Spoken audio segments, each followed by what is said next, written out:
Trisha! Hayop ka! Bitawan mo ang anak ko! Hayop ka! Demonyo ka talaga! Anak naman natin ito! Ako ang dapat mauna! Demonyo! Demonyo ka talaga! Demonyo! Tay! Tay! Hindi mo muna si Tay! Tay! Papatay mo ako! Oo! Ako ang bubuhay sa inyo lahat!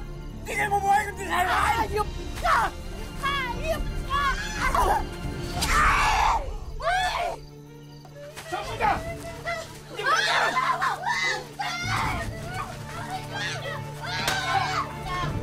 Hayop ka! Hayop! Hayop! Hayop ka!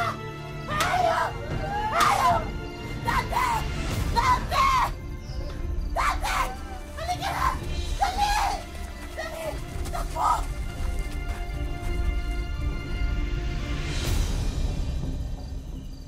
Reza! Bumalik kayo rito! Teresa! Bumalik kayo rito!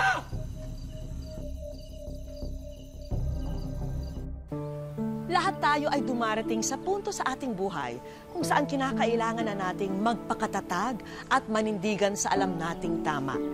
Ganito ang naranasan ni Tere, isang ina na natutong lumaban para sa kanyang sarili at higit sa lahat, para sa kanyang mga anak. Magandang araw po mga kapuso, ako po si Vicky Morales at ito ang Wish Ko Lang.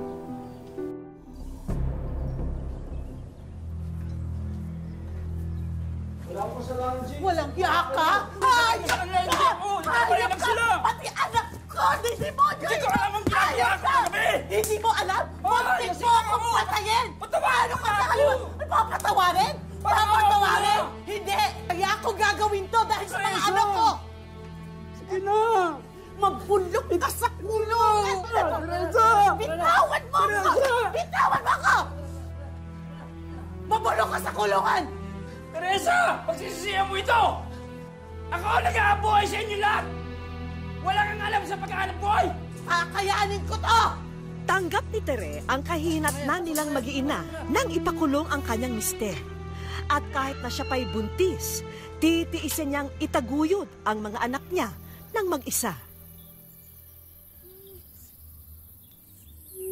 Oh, bakit umiiyak? Nay, gutom na daw po siya eh. Ganun. Sige, maghahanap ako ng pagkain. Nay, gusto niya ako na lang po. Hindi na, dito ka na lang.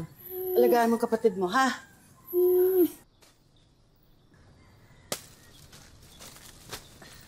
Liblib ang tirahan ni na Tere at madalas silang makasalamuha ng mga armadong lalaki na tila mga rebelde. Ano ho yun?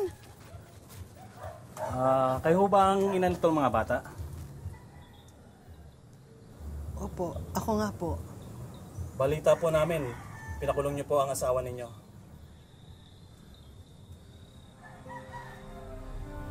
Kasi po sinasaktan niya po kami. Sinasaktan niya yung mga anak ko at muntik niya na akong mapatay. Sa susunod po, sa amin na po kayo magsumbong. Mas mabilis at permanente po ang parusa namin. Sarap ng saging niyo ah. Gusto niyo ho ba? Sarap po ng saging. Sige po.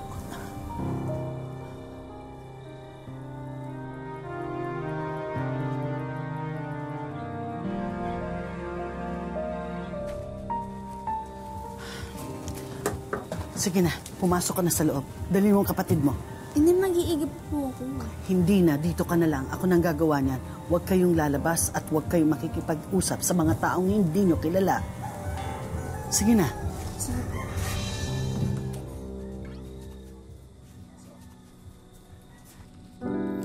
Katwiran ni Tere, matitiis niya na maging solong magulang basta raw ligtas sila ng mga bata.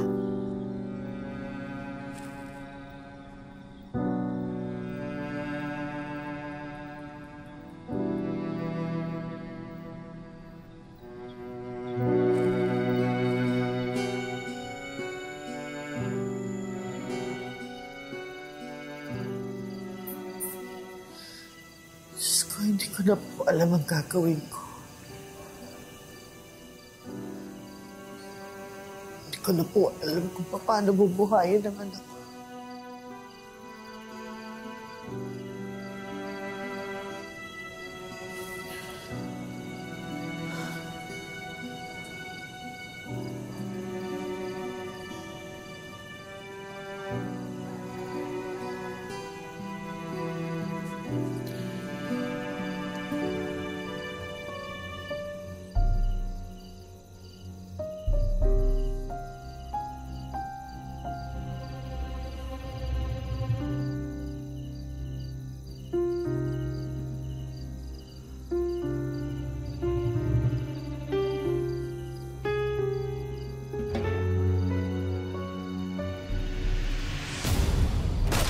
Nagkaroon ng putukan sa lugar ni Tere at bigla ring pinasok ang kanilang bahay. Kumingi!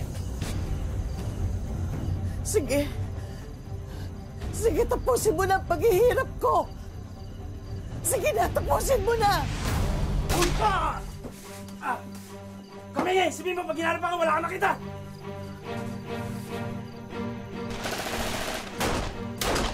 Trisha! Dante! Ano kayo? Dapa! Dapa! Dapa!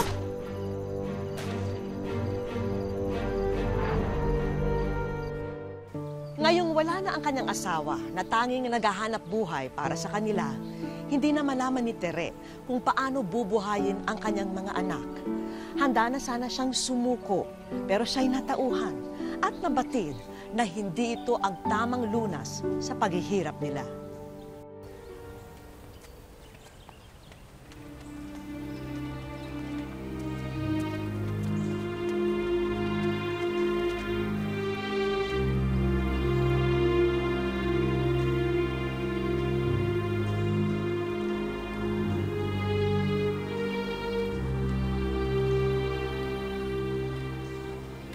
Ale, pwede ho ba magtanong?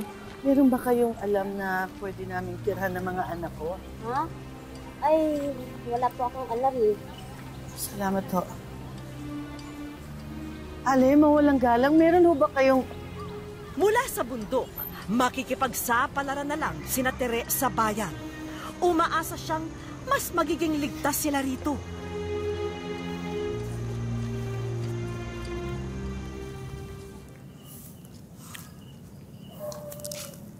Nay, kailan kaya tayo magkakabahay ulit?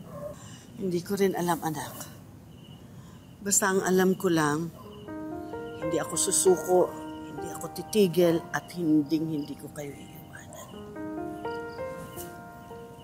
Saan kapatid mo? Dante! Dante? Dante! Dante? Dante! Saan ka ba galing? Tara, bilis na, bilis. At sandali, Nay. sandali muna. Saan ka ba galing? Sabi ko sa'yo, huwag kang lalayo sa amin ng ate mo, ha? Nauna ka pa pala dito sa amin, ha? Oh, ano? Nay! Nay, pwedeng bahay, oh. Ano ka ba? Hindi bahay yan. Truck yan.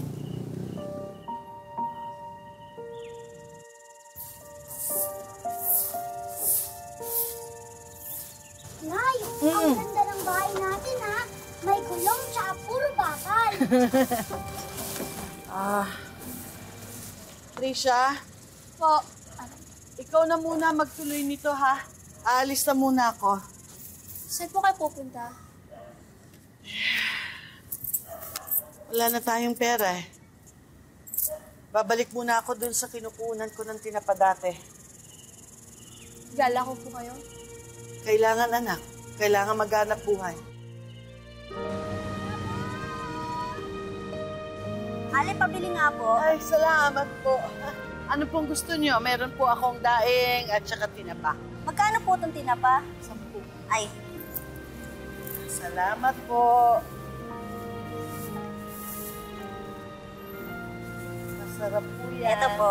Salamat po. Thank you po. Salamat po. Tinapa! Tinapa! Masyado pa raw bata ang mga anak ni Tere para asahan sa ilang mga gawain. At doble sakripisyo ito para sa kanya dahil nalalapit na rin ang kabuwanan ng kanyang panganganak.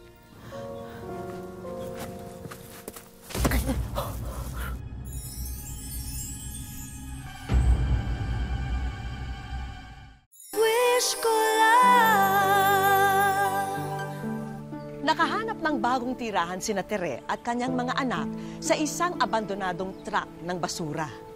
Pinilit niyang ipagpatuloy ang negosyong naiwan ng kanyang asawa na paglalako ng paninda sa kabundukan. At dahil sobrang abala, hindi na niya minsan iniintindi ang kanyang pagbubuntis.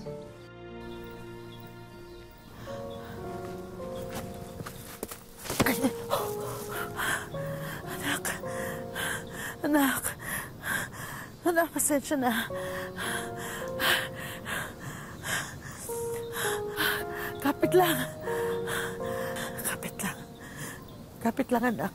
Kapit lang. Nay, okay lang ba talaga kayo? Okay lang ako, anak. Gusto niyo niya bukas, punta ka sa health center. Pag may pagkakataon, pupunta ako.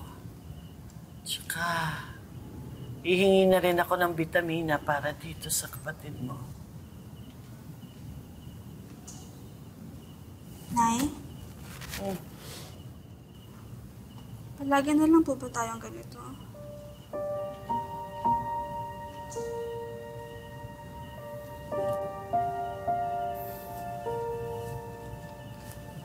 Bakit?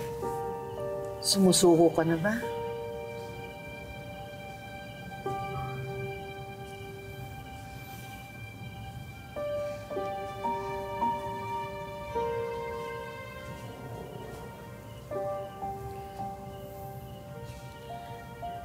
Alam mo, naisip ko na rin yan dati.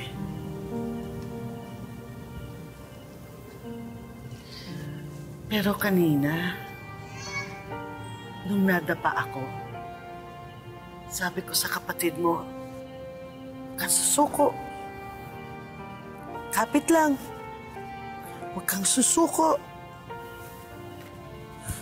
Nakinig naman siya. Kaya naisip ko, dapat siguro ganun din tayo. Hindi tayo sumusuko.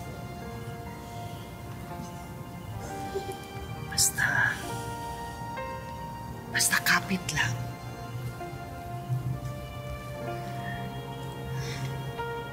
Huwag kang susuko. Oo, Nay. Hindi tayo susuko.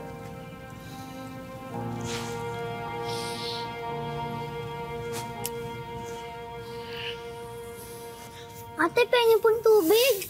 O sige na, ito na.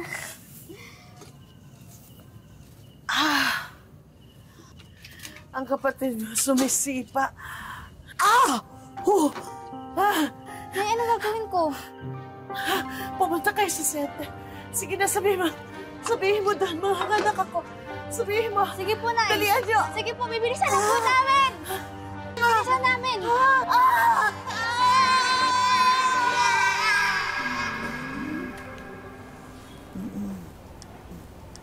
Kamusta po, Aling Tere? Medyo mabuti naman po. Bilib din ako sa inyo.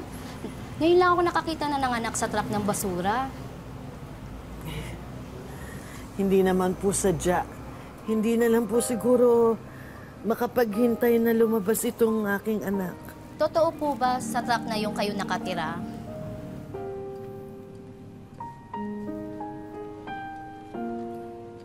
Wala pong ibang matuluyan eh.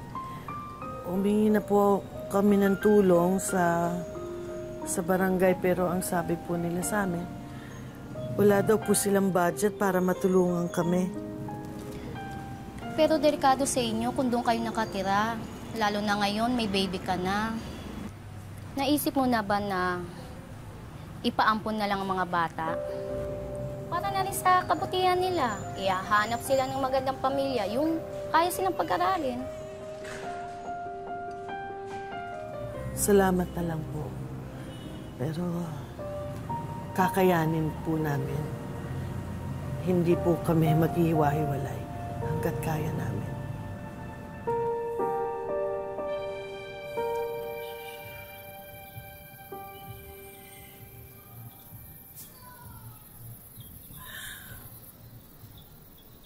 Trisha? Nay? Trisha, Nay, bakit po? ka muna. Ikaw na muna dito sa kapatid mo. Bakit, Nay? Magtitinda ako, anak. Nay, hindi niya pa po kaya. Paano? Kailangan Nay, naman... ako na lang po. Ako na lang po muna.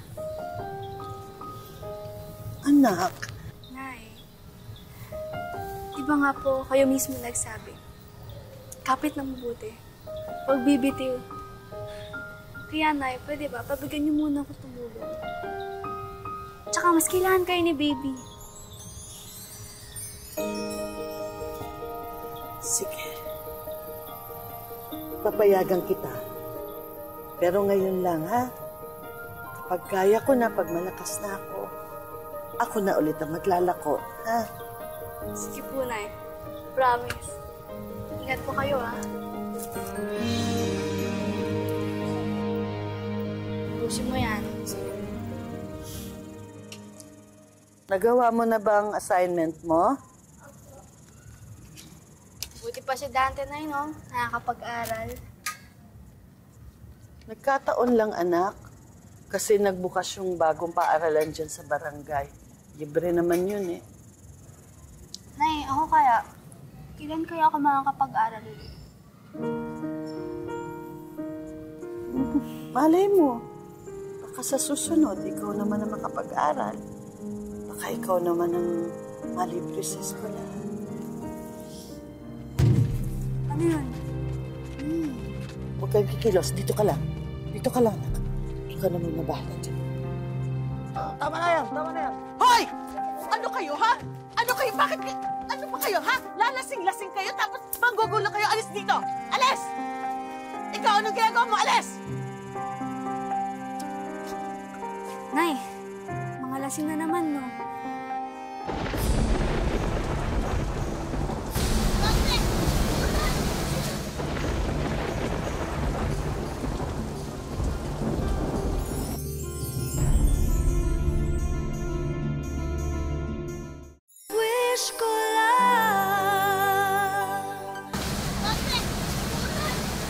Mula nang tumira sila sa lansangan, patuloy pa rin ang pagbuhos ng problema kay Tere. Sadyang sinusubok ang katatagan niya bilang haligi at ilaw ng tahanan ng kanyang pamilya.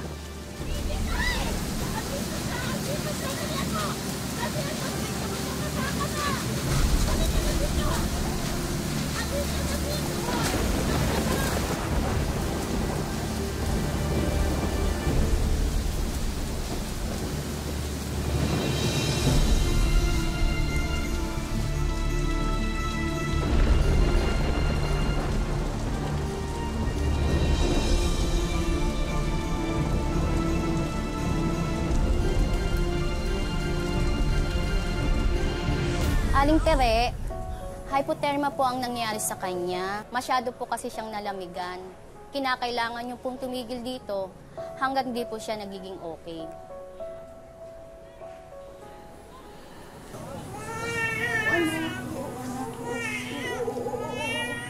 Aling Tere, inuulit ko lang po yung alo ko sa inyo noon pa. Maayos lang po ang mga bata ngayon, pero hindi sa lahat ng pagkakantoon, seswertein tayo. Paano sa susunod na bagyo, sa susunod na kalamidad, o paano kung hindi na kayo swertehin?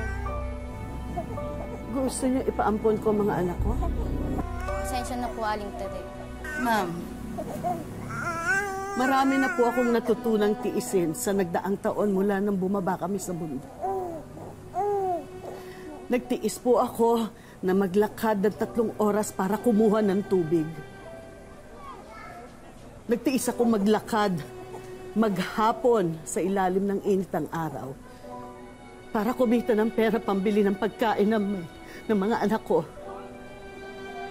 Nagtiis kami tumira sa tabi ng kalsada. Tumira kami sa loob ng lumang truck ng basura. Tiniis namin na hinihiya kami. Tiniis namin na pinagtatawanan kami. At madalas nandun kami sa gitna ng gulo. Pero ang hindi ko matitiis at kailanman matututunang tiisin ang mahiwalay sa mga anak ko. Ma'am, sila ang buhay ko. Sila lang ang dahilan ko para mabuhay ako. Maraming salamat na lang po. Pero hindi ko po sila isusuko.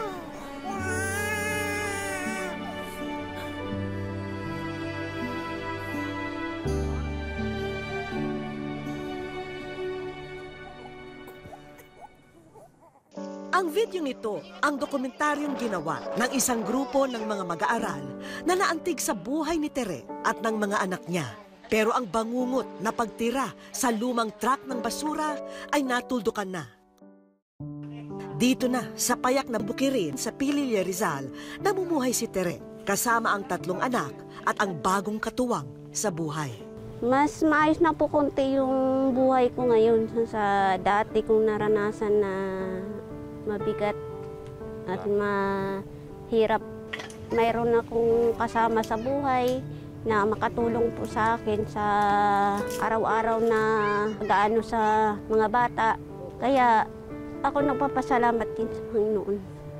Gayunpaman, nananatiling determinado si Tere na magtagumpay sa buhay.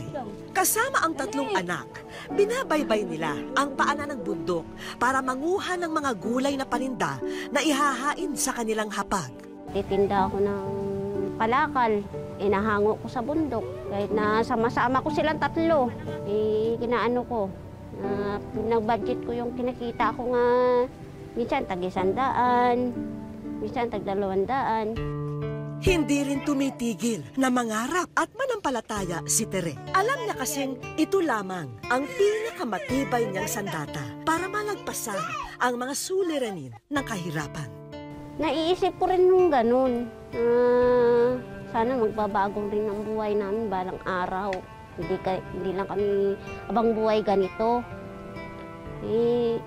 Sabi ko sa sarili ko, abang ako nangangalakal, inaano ko sa Panginoon para hindi mabigat yung aking pamumuhay namin mag-ina. Ang plano ko sa kanila, makapag-aral sila, makapagtapos yung plano ko sa buhay. Habang pinapakita sa amin ni Tere ang bukirin kung saan din sila nakikisaka, bubulaga ang isang ekstraordinaryong sorpresa. Dahil ang isa sa mga scarecrow o pambugaw sa mga ibon, biglang gumalaw at maglakad papalapit sa kanila. Akala mo totoo. Akala ko yun ako. Parang totoo kasi siya eh.